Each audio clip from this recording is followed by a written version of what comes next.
अन्य मंत्रीगण, ambassadors, CEOs, सम्मानित अतिथिगण, अन्य सभी महानुभाव, देवी और सज्जनों, एनर्जी वीक के इस नए एडिशन में गोवा में दुनिया के करीब 125 देशों के प्रतिनिधि जुटे हैं।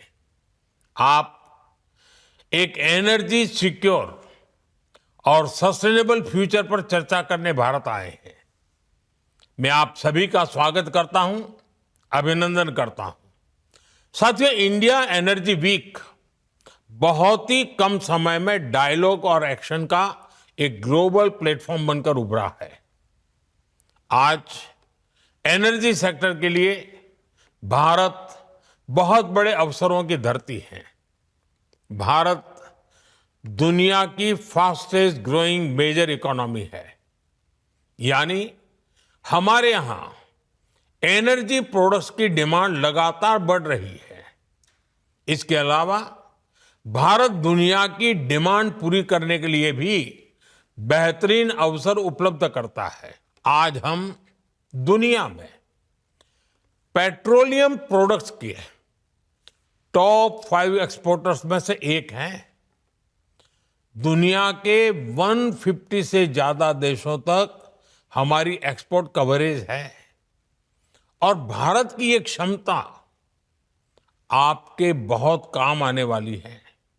इसलिए एनर्जी वीक का ये प्लेटफॉर्म हमारी पार्टनरशिप को एक्सप्लोर करने का बहुत ही उत्तम स्थान है। मैं आप सभी को बहुत सारी शुभकामनाएं देता हूं। फ्रेंड्स, अपनी बात आगे बढ़ाने से पहले मैं एक बड़े डेवलपमेंट की चर्चा करना चाहूंगा। कल ही भारत और यूरोपियन यूनियन के बीच एक बहुत बड़ा एग्रीमेंट हुआ है। दुनिया में लोग इसकी चर्चा मदर ऑफ ऑल डील्स के रूप में कर रहे हैं। ये समझौता भारत के 140 करोड़ लोगों और यूरोपीय देशों के करोड़ों लोगों के लिए बहुत बड़े अवसर लेकर आया है। ये दुनिया की 2 बड़ी इकोनॉमीज के बीच तालमेल का एक शानदार उदाहरण बना है। ये समझौता ग्लोबल जीडीपी के करीब 25% और ग्लोबल ट्रेड के करीब 1/3 हिस्से को रिप्रेजेंट करता है। ये समझौता ट्रेड के साथ साथ डेमोक्रेसी और रूल ऑफ लॉ के प्रति हमारे शेयर्ड कमिटमेंट को भी सशक्त करता है। साथियों, ईयू के साथ हुआ ये फ्री ट्रेड एग्रीमेंट ब्रिटेन और एप्टा समझौतों को भी कॉम्प्लीमेंट करेगा। इससे ट्रेड और ग्लोबल सप्लाई चेन दोनों को मजबूती मिलेगी। मैं भारत के नौजवानों को, सभी देशवासियों को इसके लिए बहुत बहुत बधाई देता हूं। मैं textile, James and jewellery, leather and shoes ऐसे हर सेक्टर से जुड़े साथियों को भी बधाई देता हूं। ये समझौता आपके लिए बहुत सहायक सिद्ध होगा। साथियों, इस ट्रेड डील से भारत में मैन्युफैक्चरिंग को तो बल मिलेगा ही, साथ ही सर्विसेज से जुड़े सेक्टर का भी और अधिक विस्तार होगा। ये फ्री ट्रेड एग्रीमेंट दुनिया के हर बिजनेस, हर इन्वेस्टर के लिए भारत पर कॉन्फिडेंस को और मजबूत करेगा। साथियों, भारत आज हर सेक्टर में ग्लोबल पार्टनरशिप पर बहुत अधिक काम कर रहा है।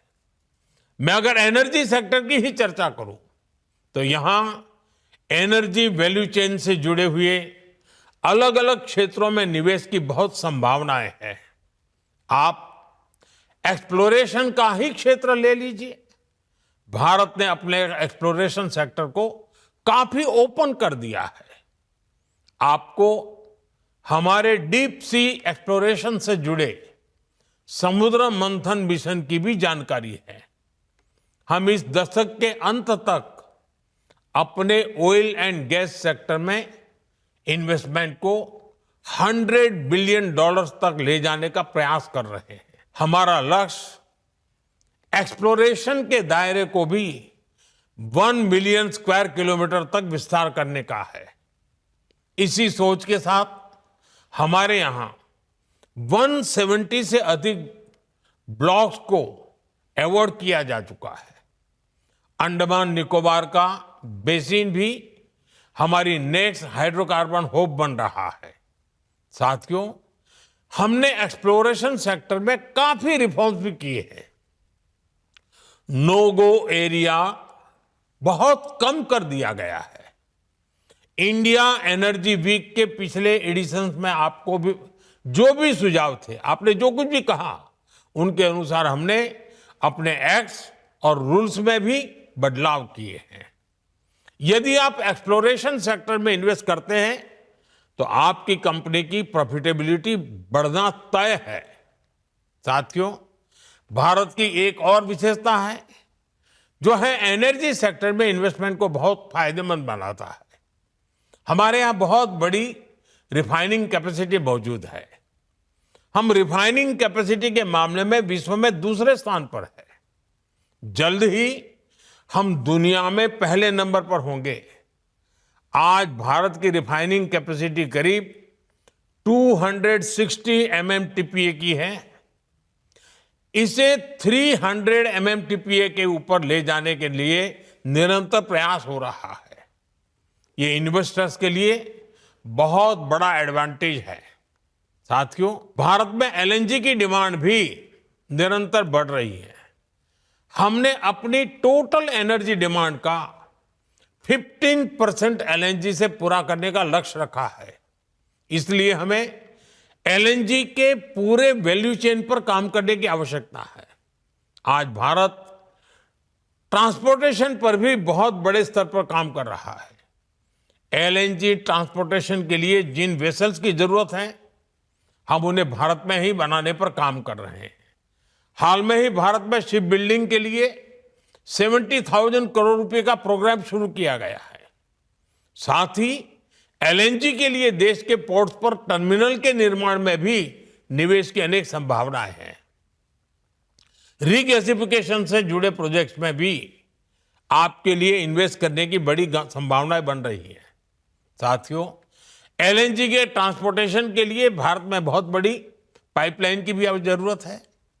बीते सालों में इस पर हमने बहुत निवेश किया है, लेकिन अभी भी बहुत बड़े पैमाने पर इन्वेस्टमेंट के लिए संभावनाएं हैं।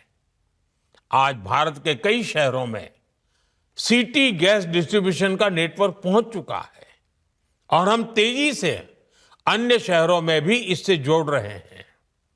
सिटी गैस डिस्ट्रीब्यूशन भी आपके निवेश के लिए बहुत ही आकर्षक क्षेत्र है। साथियों, भारत की इतनी बड़ी जनसंख्या है, हमारी इकोनॉमी लगातार बढ़ रही है। ऐसे भारत में पेट्रोकेमिकल प्रोडक्ट्स की डिमांड भी लगातार बढ़ने वाली है। इसलिए हमें बहुत बड़े एनर्जी इंफ्रास्ट्रक्चर की आवश्यकता होगी और इसमें भी आपका इन्वेस्टमेंट आपको बहुत ग्रोथ देगा। इन सब के अलावा भारत में डाउनस्ट्रीम एक्टिविटीज में भी आपके लिए इन्वेस्टमेंट के बहुत मौके हैं। साथियों, आज का भारत रिफॉर्म्स एक्सप्रेस पर सवार है और हर सेक्टर में तेजी से रिफॉर्म्स कर रहा है। हम डोमेस्टिक हाइड्रोकार्बन को सशक्त करने के लिए रिफॉर्म्स कर रहे हैं और ग्लोबल कोलैबोरेशन के लिए ट्रांसपेरेंट और इन्वेस्टर फ्रेंडली एनवायरनमेंट बना रहे हैं। भारत अब एनर्जी सिक्योरिटी से आगे बढ़कर एनर्जी इंडिपेंडेंस के मिशन पर काम कर रहा है।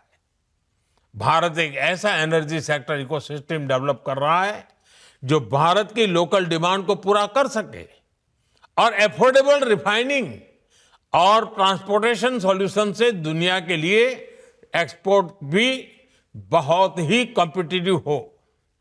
साथियों, हमारा एनर्जी सेक्टर हमारी एस्पिरेशंस के केंद्र में है।